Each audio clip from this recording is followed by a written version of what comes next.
Let's get educated. That's why we're here, to bring you the stories impacting K-12 classrooms and college campuses. It's time for a little education. Hello, everyone, and welcome to today's show. I'm Katie Patrick, and I am joined by that peachy man over there, Mr. David Fiorazzo. He has some matters of the world, and he has some views on those. So, David, tell us, what worldview matters do you have But first, today? I have to mention, you said peach, but I thought pumpkin for some reason. So sorry, wrong season. And I went through a drive-through over the weekend, last weekend, and they didn't have pumpkin spice. They ran out. And he cried So all the way home. I said, thanks a latte. But anyway, worldview matters today. Another expert on Islam, Usama Dakdok is his name, with Straight Way of Grace Ministries. And so conversations this week and obviously this month with what's going on in the Middle East and Israel, very important to have that biblical worldview. So worldviewmatters.tv if you'd like to subscribe and get an email, maybe one a week, sometimes twice a week, but that's it. You won't get bombarded. We won't sell you on different things that have no relation to the biblical worldview, but we'll definitely get the shows out to you that maybe you have missed every Friday. But if that pumpkin comes in stock, David will let you know as well. There may be an extra email on there. Pumpkin's back in stock. All right, well, before we get started, just a quick reminder that if you enjoy the video platform known as Rumble, we, Freedom Project, Educated, we're on there. Yep. So we're uploading all of our episodes of Educated and Worldview Matters to our channel on Rumble. So please visit rumble.com/Freedom Project and follow us. Do that. So it's once again that special time of week that we are blessed to be able to check in with one of our favorite Floridians, Mr. Alex Newman, to see what story he has to share with us. Hey, Alex. Thanks, guys. Great to be here. And so this was huge. Donald Trump released his education plan. It's based on 10 principles, he calls it. And it is absolutely explosive. What was really amazing to me is that there was virtually no media coverage. But some of the highlights, he promised to shut down the U.S. Department of Education, get rid of all education coming out of Washington, D.C., and also to respect the authority of parents and states to oversee public education rather than the feds. Now, shutting down the U.S. Department of Education was just one part of this plan. He talked about restoring prayer in schools. He talked about restoring patriotism in schools. And if you take it together, this would be really a radical revision of so-called education. It would shake the education establishment to its core. I want to show you a little clip before we break down some of the other points. We're going to end education coming out of Washington, D.C. We're going to close it up. All those buildings all over the place, and you have people that in many cases hate our children. We're going to send it all back to the states. Thank you very much. Wow. People that in many cases hate our children. Yep, he's absolutely right, of course. Now, he goes on to say that we pour over $1 trillion a year of tax money into this so-called government education system, and yet, instead of being at the top, Donald Trump says we are literally right smack, guess what, at the bottom. And of course, he's absolutely correct. And he pointed to the racial, political, sexual indoctrination of children. He said this would be one of the earliest things he does in his next term is shutting down this U.S. Department of Education and sending all education work and needs back to the states. He says we want them to run the education of our children because they'll do a much better job. And of course, as he points out, you can't do worse. And he's right. I've been saying this for years and years. You could not do worse than this, right? Because the system is designed to destroy your children. The system is designed to make them dumb and brainwashed and revolutionary.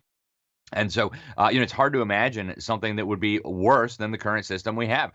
He points out that we spend more money per pupil by 3 times than any other nation, and yet we are absolutely at the bottom, one of the worst. And again, he's right. You cannot do worse than this atrocity that we have right now masquerading as a school system. Our country will not survive if we keep doing this. Now, Donald Trump is not unique in the Republican field on this. In fact, most of the other top contenders for the GOP nomination, if you want to call them that. I mean, Donald Trump is ahead by 50%, depending on what poll you look at. But even the ones that are not quite nipping at his heels, but the ones that are arguing for second place, you got Vivek Ramaswamy, Florida Governor Ron DeSantis, Vice President Mike Pence. I don't know how relevant he is; he's pretty unpopular.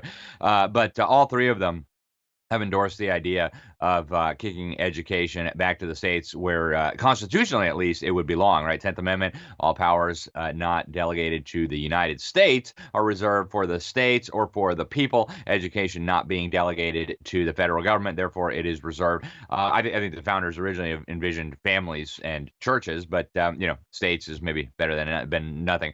Now, Ronald Reagan actually vowed in his campaign to shut down the U.S. Department of Education, although he was never able to get that done. And this is actually not the first time that Trump suggests shutting down the department. Back in 2016, he said that he'd be interested in that, but his education secretary, Betsy DeVos, actually did quite the opposite. She cemented Common Core in place. She went down and met with the G20 and signed an agreement promising to internationalize education. So, but this time around, I was actually just this weekend, I spoke at the Reawaken America Summit, got to spend some time with a lot of the people who are going to hold top positions in the next Trump administration if he gets elected. And the common refrain was, hey, last time we didn't know exactly who was good, who was bad. This time we know exactly who's who. Good guys are coming in, bad guys are out. And so this time they say that Trump's appointees will be much more reliable when it comes to shutting down these folks that Donald Trump wants shut down. Other things he's got on his list, he wants to shut down the political indoctrination. Instead, they should teach reading, writing, arithmetic, and useful subjects. He said he would end the anti-American propaganda being force-fed to children. Instead, they'd learn to love their country. He called for new measures for school safety. If a student hurts a teacher or another student, they should be expelled rather than now coddled. Now, he didn't give a lot of details on this, but he did endorse this school choice idea, which, of course, we have school choice right now, right? You have the choice to leave the government brainwash camps and homeschool, private school, whatever you want to do. So Trump didn't get into that, but he said, we support school choice. And then he also said the plan is going to involve lots of job training and internships for students so that they can get good jobs and that teachers and bad principals can be fired, unlike the current system where the unions call the shots. Now, folks, this is good news. We actually reported that this was coming back in March of this year, that education was going to be one of the top focuses of the campaign. But, ultimately getting the federal government out of the education system is a good first step. But ultimately, we need to work toward getting the government out of education altogether. Thanks, guys.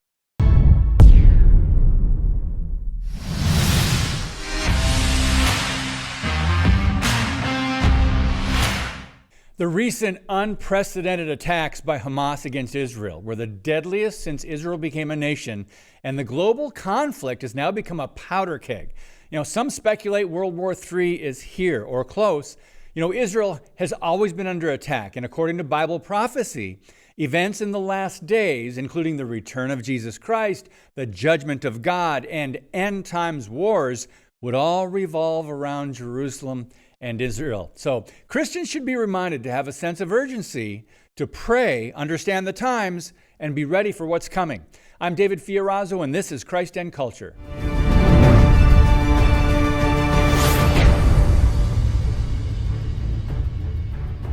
According to the Washington Examiner, Iran wants all Arab and Islamic countries to unite against Israel in the wake of the Hamas terrorist attacks that ignited a war in Gaza. Now, the Bible warns about wars and rumors of wars, and since a coalition of Muslim nations forged an alliance against Israel many, many decades ago, the Middle East meltdown was set in motion. So how will this impact America remains to be seen. But we know this, we are living in prophetic times.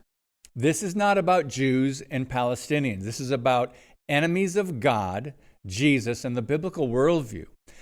Hamas and Hezbollah, terrorist organizations, have publicly vowed for years that they will, quote, wipe Israel off the map. They will never stop trying. Franklin Graham said this when he responded immediately after the attacks, quote, "We just saw Hamas brutally murder 900 plus Israelis, most all civilians. If you want to know what else they're after, a Hamas commander made it clear. He said they want to kill every Jew and every Christian and take control of the entire 510 million square kilometers of planet Earth. If you think what is happening in Israel is limited to Israel, think again," end quote. Now, in recent years, it's been business as usual for much of the world, particularly in the West. But the Bible warned about a time when talking about peace and safety, sudden destruction would come upon them, it says in 1 Thessalonians 5, verse 3, and they shall not escape. The unexpected nature of that day will be glorious to those who have confessed their sins and believe in Jesus, but tragic for unbelievers of all nations unless they know Christ, the Messiah, and are saved. So, have you put your hope in him? His return is close, friends. More Bible prophecies will be fulfilled, perhaps soon.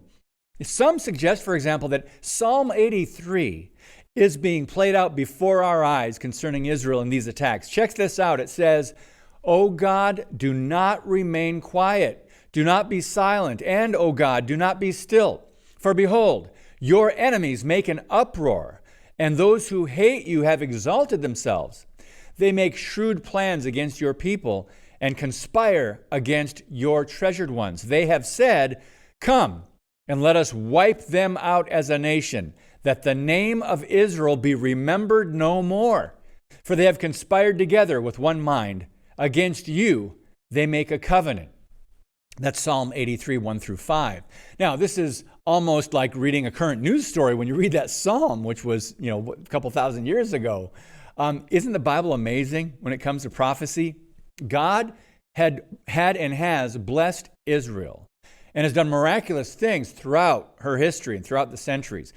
Many have tried, however, minimizing, changing, or editing world history, particularly when it comes to Israel and the land. And so this is a good time for a very, very brief refresher. Let's go back to May 14, 1948. It was a remarkable day when the nation of Israel was born pretty much in one day, as prophesied in Isaiah 66, verse 8. Over 5 million Jews returned to Israel as predicted. The remnant was restored. You can look at Isaiah 11 and Ezekiel 37. For that, more information on that. Never before in world history had a people been dispersed and scattered among the nations of the earth, and then centuries later returned to their homeland, as Isaiah 43 says, from the north, south, east, and west. Now, this is all part of Bible prophecy. The city of Jerusalem had been destroyed, trampled underfoot by the Gentiles. You can look up Luke 21:24. That happened around AD 70, which Jesus predicted about 35 years earlier. The land was a desert and became uninhabited. Now, according to prophecies, the city of Jerusalem would be and was later rebuilt on its own ruins. You can see that in Jeremiah 30, verse 18, Zechariah 12, verse 6. And it was, of course, Israel was reestablished in 1948. Now, the Jewish people finally regained full control of the city during the Six-Day War in 1967. The next day, June 7 of that year, the Israeli army broke through and returned Jerusalem to the Jewish people for the first time in 1,897 years. Israel has been attacked many, many times and often outnumbered. And yet somehow this tiny nation the size of New Jersey has both survived and thrived. Now, they did it because of God, of course. God is sovereign. And at times, they did it with the help of allies, including the United States. Few would deny God had blessed America in the past, but differently from what happened in 48 with President Truman, what happened with Nixon in 73, and even President Trump, we have now turned our backs on God as a nation. And the Bible teaches that those who bless Israel will be blessed in Genesis 12:3, and that God will curse those who curse Israel. So it must be noted, and remember, the Biden administration or the Obama administration, they have both been the most anti-Israel, perhaps in our history, and have provided billions of dollars to Iran, a sworn enemy of Israel. So Israel is not just the center of the universe, but the center of attention, politically, spiritually, and geographically. So as Christians, how can we respond to recent events? Well, certainly not in silence. Believers can stand with Israel and should. And we should pray and ask God for protection for Israel and the people there. They need to be saved. The people need to hear the gospel. The Bible tells us to pray for the peace of Jerusalem, Psalm 22:6, which at this point almost seems impossible, but God is bigger. So no matter what happens, no matter what man does, no matter the wars or catastrophic events, and no matter what this temporary world can throw at us or even throw at Israel, God is sovereign over all things. And as we know from Scripture, this includes all nations, and especially Israel. So it's not over, friends, but time is running out. Make sure you are right with the Lord and pray for the peace of Jerusalem. God bless you, and keep speaking the truth about things that matter. If you have a smartphone, tablet, Roku, or Apple TV, consider downloading the Freedom Project Media app. It's 100% free and includes all of our weekly shows, plus lecture series, archive programs, and award-winning animated videos for families like the Presidential Minute, Battles of America, and Heroes of the West. Don't rely on the social media giants to keep you informed. Simply download the Freedom Project Media app from your app store and allow notifications. And we'll let you know when a new video is ready.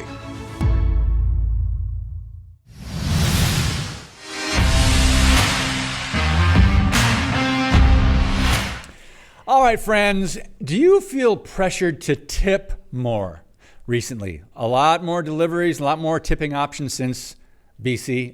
Than we had BC before COVID.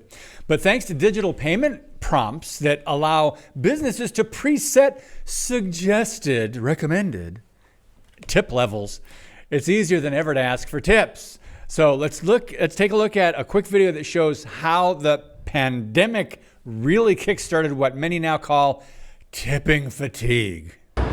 At the beginning of the pandemic, sentiment was different. Kelly Goldsmith, a professor of marketing at Vanderbilt University, says the sense of community and extra tips people gave to help service workers during the pandemic look like they're becoming standard. Sometimes the default tipping amount is quite high. We're talking 20%, 25%. And it forces people to take a step back and say, wait, what's going on? When did this happen? When did this become the new normal? Goldsmith says tipping fatigue is growing because technology makes tipping faster, and we're being asked to tip more often and for things that didn't always require tips. It's left many wondering, are these tipping practices from the pandemic here to stay? So we'll see if they really push it too far if consumers start complaining. Because when that starts happening, you can imagine businesses are going to listen. Goldsmith says she hopes businesses will give customers more tipping options because it could cost them far more if they don't. What can happen over time is you're less likely to go back to that restaurant. Go back to those old methods. Make it discretionary. Have the tip jar. People gave tips in the past, and we are pro-social. We do want to contribute to others. We just don't want to feel like we're being tricked into it by a new technology. All right, I have many opinions on this. We'll get to that in a moment. We're going to break down the numbers for you. 60% of Americans say that they are tipping more. Yep. Now, that includes 72% of millennials, Okay. 51% of Gen Xers, All right. and 35% of baby boomers. So everyone. Yeah, well, Gen some Zers degree. aren't there. Okay, so let's take a look at a few charts. According to LendingTree, they asked 2,000 people if they feel pressured to tip when the option is presented. Yeah. Yeah, look at always and sometimes. That's the That's basically like the rarely and the never are rare and never. 18 and Yes, 17%. These people are feeling like, yes, I feel pressured. Next, have you ever received poor service from a server and left no tip as a result? Interesting. Well, the fact that 11% say they've never had poor service, let's go live there. That's wow. I want to go live there. 37% say no, I have had poor service, but I still left a tip. Hey, isn't that's something good for society in a way? It's encouraging, but also it could be kind of presenting another problem, right? All right. So next, what percentage do you typically tip in restaurants? Ooh, here's a good one. Where are you? What color do you fall in line? Asking at home. Pick your color on this one. Are you a 0 to 5% tipper? Ooh, 12% of people are 0 to 5. 6 to 10%, 21% are there. 23% fall into the 11 to 15. The standard, we've always been taught 20%, 20% tip. That's where 32% of people fall. And the 21 to 25% people, there's 10% of those. And the people who tip 26% or more, there's 3% of people out there who tip 26% or more. Come over by me, I say. Now, finally, the question was asked, have you ever felt pressured to leave a tip or a larger tip than you normally would? And here it is. Yes, by myself, 27%. Yes, by people around me, 24%. Yes, by the person I'm tipping. Apparently, they're eyeing you up. 19% of people say they felt pressured, more pressured to leave a tip or a larger one than they normally would. And 41% of people said, oh, no. But the fact that that's 59% or somewhere like a yes. Interesting. Now, David, have you ever felt pressured to leave a tip? Sometimes. Or seen it at places maybe that you wouldn't? Well, there's the things that they put your information in. The square. They flip it around so you can sign it. And there are options for tipping. And I'm going, I go to this juice bar. And they don't do anything. I take something out of the cooler, bring it to the counter and pay for it. And that flips around and you can leave a 20% tip for them just saying, all right, you got your own juice, you got your own food, and you brought it up here. I get 20% because I'm pushing this button. No, exactly. Really? I hear what you're saying. Here's what it is, and follow along with me. These are like the little square devices that they have. Came into even more prevalence during the COVID time. I mean, it was already like everyone is a small business, an easy way for small businesses to engage and do like swipe credit cards and all that. But when they did that, it's kind of like they took away the consumer's, not ability, but like belief in feeling okay with like using cash, because they had this device. And so they don't need the tip jar, which in that little news package said, hey, bring the tip jar back.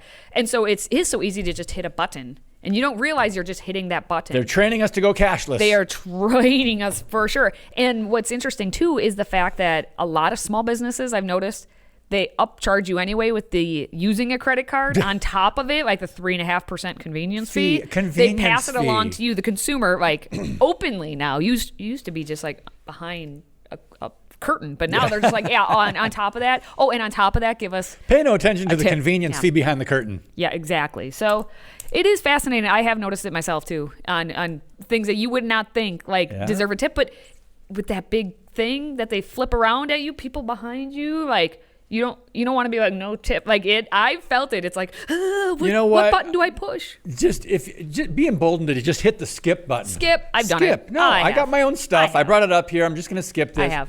Anyway, and if there's a little jar for the person there, give them a couple bucks, but not 20%. And like, are they like? Because I work in service industry, like, and we don't expect tips. And I do a little show and dance when I'm making apples for people, and woo! I do want to say one thing. I managed restaurants in Southern California for a time, and sometimes when the service is not good, it's not the waitress's fault. I will say that. So when you get bad service or something happens, don't blame it on the waitress and not tip. I'll just say that. And final thing, this is why I say every single human being needs to work in the food service industry or just like in retail, so you understand what's going on the other side of the counter.